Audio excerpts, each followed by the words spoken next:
Check নিয়ে প্রতারিত হলে কি করবেন? ধরেন পাওনাদারের নিকট হতে যদি চেকের মাধ্যমে প্রতারিত হন, তাহলে আপনি কি করবেন? এক্ষেত্রে চাইলেই আপনি আইনের আশ্রয় নিতে পারেন।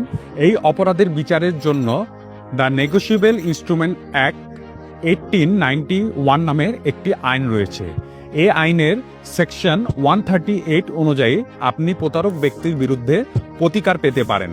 তবে মনে রাখতে হবে, চেক ডিসঅনারের ক্ষেত্রে কিছু সময়সীমা বেঁধে দেওয়া হয়েছে। নির্ধারিত সময়সীমা পার হয়ে গেলে আর মামলা করা যায় না বা প্রতিকার পাওয়া যায় না।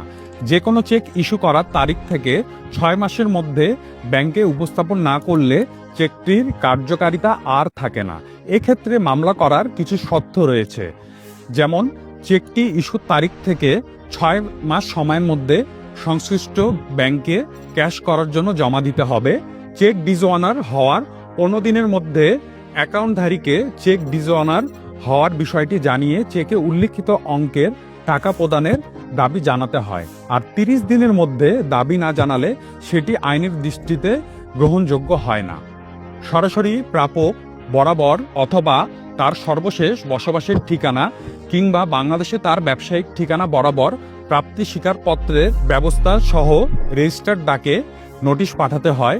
এছাড়া যদি সম্ভব না হয়, অন্তত একটি জাতীয় বাংলা দৈনিকে নোটিশটি বিজ্ঞপ্তি আকারে প্রকাশ করতে হয়। কোনোভাবেই নোটিশ প্রেরণ না করে সরাসরি মামলা করা যাবে না।